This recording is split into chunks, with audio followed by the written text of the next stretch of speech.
کے خلاف بھی ISI نے یا اسٹیبلشمنٹ نے اس طرح کی حرکت کرنے سے کی کوشش نہیں کی تھی؟ اگر کی تھی تو پھر اس کی روک تھام کے حوالے سے آج تک کیا اقدامات کیے گئے، کس طرح کے اقدامات کیے گئے؟ حال ہی میں آپ نے دیکھا ہوگا کہ حجرہ پانیزائی کو لے آیا گیا، اس کی فوٹو اسٹیٹ بک مارکیٹ میں لانچ کی گئی۔ میں بہت اچھا لگا مجھے جاوید چودھری صاحب کا وہ انٹرویو، جس میں انہوں نے حاجرہ بیوی سے کہا کہ جتنا خرچہ آپ نے اس بک کی لانچنگ پہ کیا ہے، اتنا خرچہ اگر آپ اس کتاب پہ کر لیتی تو یہ کتاب بہت اچھی شکل میں ہوتی۔ یعنی آپ نے یہ فوٹو اسٹیٹ ورژن لا کر ہمارے سامنے رکھا ہے اور مارکیٹ میں تو مطلب حیرت ہوتی ہے۔ بہرحال عمران خان کے خلاف ایک اور انٹرویو آیا چاہتا ہے جو گندگی سے بھرپور ہوگا، جو ایسے راز افشاں کرے گا کہ پاکستانی قوم اپنے کانوں کو ہاتھ لگائے گی، لیکن قوم یوتھ اس کو جھٹلائے گی، کیونکہ قوم یوتھ کو میں قوم لوط کہتا ہوں اور ان کے سامنے کوئی بھی برائی نہیں ہے، لیکن یہاں پر ذمہ داری ریاست کی ہے کہ ان چیزوں کو روکے۔ حکومت کی ذمہ داری ہے کہ ان چیزوں کو روکے۔ کیا جج ارشد ملک کی ویڈیوز آپ نے نہیں سنی تھی؟ کیا جسٹس ریٹائرڈ جاوید اقبال جو نیب کا چیئرمین تھا، کیا آپ نے ان کی آڈیوز اور ویڈیوز نہیں دیکھی تھی؟ کس کی آڈیوز اور ویڈیوز نہیں ہیں؟ تو اس کا مطلب یہ ہے کہ آپ ان کو ایک پولیٹیکل ٹول کے طور پر استعمال کریں۔ یہ معاملہ آگے چل کر انتہائی بھیانک شکل اختیار کرے گا۔ آنے والے دنوں میں کسی بھی سیاستدان کی عزت محفوظ نہیں ہوگی۔ ان میں ساتھ صلاح الدین سابقہ زوجہ ہیں یوسف صلاح الدین صاحب کی۔ اب یہ صلاح الدین صاحب ماضی کے بہت لاہور سے ان کا تعلق ہے اور یہ بہت بڑے بزنس مین مانے جاتے ہیں۔ اب ان صاحب کا جو معاملہ ہے، ان کے تعلقات یعنی یوں سمجھ لیں کہ اپنے دور کے یوسف صلاح الدین صاحب خاور مانے کا تھے۔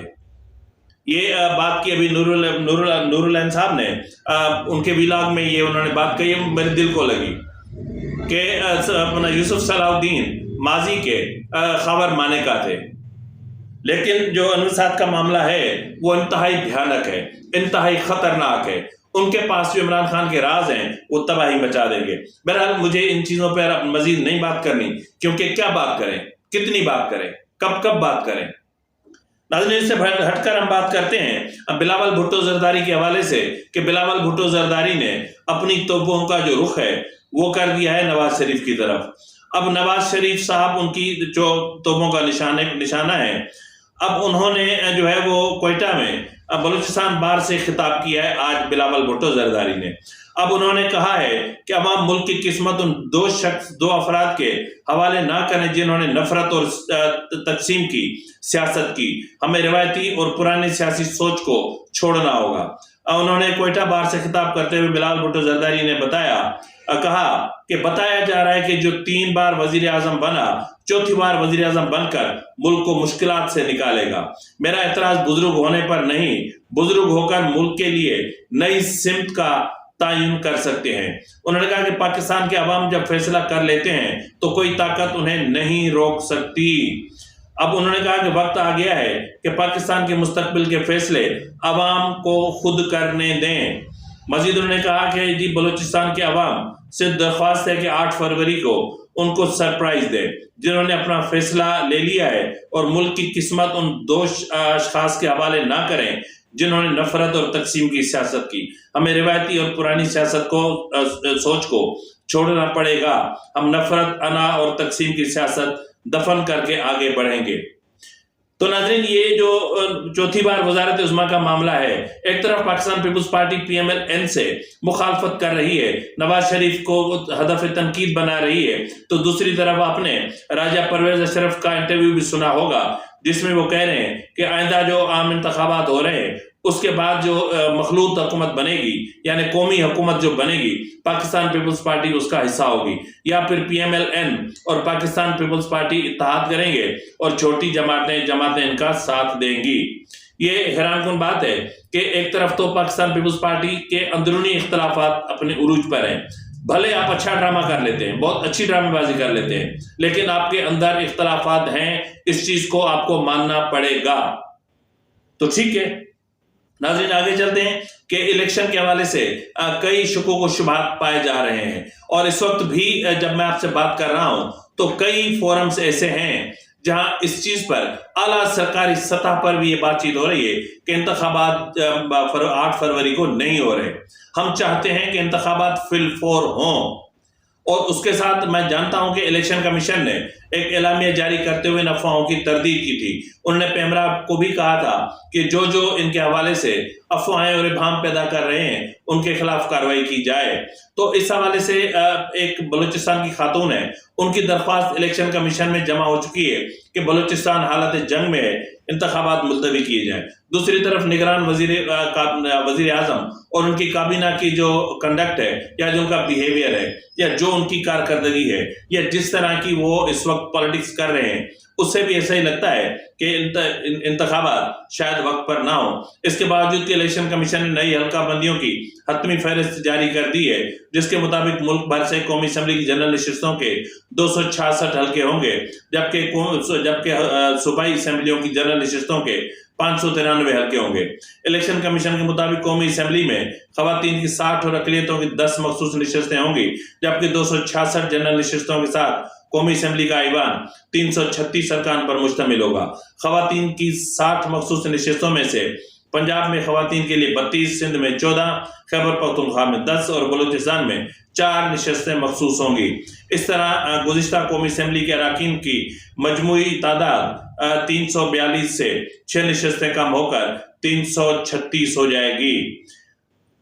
پنجاب میں جنرل اسمبلی کی 7 نشستیں کم ہوئیں، جبکہ بلوچستان میں 2 اور وفاق میں 1 نشست کا اضافہ ہوا. الیکشن کمیشن نے سندھ کی نشستیں برقرار رکھی ہیں، جبکہ فاٹا اور کے پی کے انضمام کے بعد مجموعی نشستیں 47 سے کم ہو کر 45 ہو گئی ہیں. تو ناظرین، اس کے باوجود کہ الیکشن کمیشن اپنے سمت کی طرف جا رہا ہے، الیکشن کمیشن نے جو اہداف مقرر کر رکھے ہیں ان کی طرف جا رہا ہے، لیکن ان افواہوں کا کیا؟ ان افواہوں کو کیسے روکا جائے؟ یہ روکنا بھی حکومت کا کام ہے. اور حکومت میں نے پچھلی بار بھی کہا تھا کہ ہمارے ملک کے وزیر اطلاعات لاپتہ ہیں. وہ مطلب میں کچھ نہیں کہنا چاہتا، میں کہوں گا تو پھر خامخواہ کے لیے مسائل پیدا ہوں گے. ناظرین، آپ کو پتا ہے کہ جنرل ضیاء الحق کے بعد پاکستان مسلسل دہشت گردوں کے نشانے پر ہے. پاکستان میں دہشت گردی اپنے عروج پر پہنچی، اور پھر ایک اور عامل جنرل مشرف کے دور میں جب 9/11 ہوا تو 9/11 کی آڑ میں جنرل مشرف نے جہاں پاکستانیوں کو بیچنا شروع کر دیا، جہاں پاکستانیوں کی انگلیاں اور انگوٹھے بیچنا شروع کر دیا، وہاں انہوں نے اپنے ظرف اور ضمیر کا بھی سودا کیا، جس کا نتیجہ یہ نکلا کہ پاکستان متواتر بدترین دہشت گردی کا شکار رہا، اور ہمیں لگ بھگ اس وقت تک جو ہے دہشت گردی کے خلاف جنگ میں 1 لاکھ کے قریب جانیں ہم قربان کر چکے ہیں. اب اس کے حوالے سے یعنی تحریک طالبان پاکستان، یعنی جنرل ضیاء اپنا جنرل مشرف کا دور تھا کہ جہاں لشکر جنگی اور پتہ نہیں کتنی کالعدم آرگنائزیشنز متحرک تھیں، اور پھر جنہوں نے اپنا آرمی پبلک اسکول جیسے سانحات اور واقعات کو جنم دیا. اور یہی وجہ ہے کہ نیا جو اپنا 9 مئی تھا، وہ بھی میں اس کو اسی کا تسلسل کہتا ہوں کہ جو داخلی سلامتی پالیسی ہے اس کے حوالے سے غلط پالیسی بنائے جانے کی وجہ سے، نیشنل ایکشن پلان کو مسترد کیے جانے کی وجہ سے پاکستان دہشت گردی کی لپیٹ میں آیا. اب ٹی ٹی پی کے حوالے سے ایک اہم پیش رفت سامنے آئی ہے. اب اس میں یہ ہے کہ افغان طالبان نے کھلے عام تسلیم کیا ہے کہ وہ تحریک Taliban Pakistan T T P کے خوارجیوں کو افغان کی سرزمین پر پناہ دے رہے ہیں. یہ اعتراف ایک طویل عرصے تک تردید کے بعد ہوا ہے، جس کے دوران پاکستان میں دہشت گردی کی کارروائیوں میں اضافہ ہوا، جس کے نتیجے میں ہزاروں بے گناہ شہری شہید ہوئے. جو ٹی ٹی پی جو مساجد، معصوم شہریوں کو نشانہ بنانے اور پاکستانی افواج پر حملہ کرنے کے لیے ذمہ دار ہے، نے ان حملوں کی ذمہ داری بھی قبول کی ہے. سابقہ تردیدوں اور دھوکہ دہی کے باوجود افغان سرزمین پر ان عناصر کی موجودگی کے حوالے سے افغان حکام کو پیش کیے گئے شواہد نے ان حقیقت کا سامنا کرنے پر مجبور کر دیا ہے. جی ناظرین، تو پچھلے کچھ دنوں سے یہ جو معاملات ہو رہے تھے اور ٹی ٹی پی جس طرح خیبر پختونخوا میں سرگرم ہو رہی تھی، حکومت پاکستان نے طالبان کو اس حوالے سے 2 ٹوک موقف اختیار کرتے ہوئے ثبوت فراہم کیے تھے، اور ان ثبوتوں نے مجبور کر دیا ہے افغان حکومت کو، یعنی طالبان حکومت کو، کہ وہ حقیقت کو تسلیم کر لیں. اب اس کے حوالے سے یہ انکشاف طالبان کی اسلامی اصولوں کی پابندی کے بارے میں اہم سوال اٹھاتا ہے. کیونکہ ان کے اقدامات بظاہر ایمانداری اور ساتھی مسلمانوں کے تحفظ کے اصولوں سے متصادم ہیں۔ ٹی ٹی پی کے لیے افغان حکام کی حمایت نہ صرف دوحہ معاہدے کی خلاف ورزی ہے بلکہ افغان مفتیوں کی جاری کردہ فتووں سے بھی متصادم ہے، جس میں پاکستان کے خلاف جہاد کی ممانعت ہے۔ تو ناظرین، یہ جو ٹی ٹی پی کی جو حقیقتیں ہیں جو کھل کر ہمارے سامنے آ رہی ہیں، اب اس کے بعد اب کسی کے پاس کیا جواز رہ جاتا ہے؟ کیا کریں؟ کیا ہم دہشت گردی کا نشانہ بنتے رہیں؟ کیا ہماری یہ حیثیت رہ گئی ہے کہ ہم صرف اپنے پیاروں کے، اپنے شہداء کے جنازے اٹھاتے رہیں، ان کے جنازوں کو کاندھے دیتے رہیں پروٹوکول کے ساتھ؟ بس نہیں، ایسا نہیں ہے۔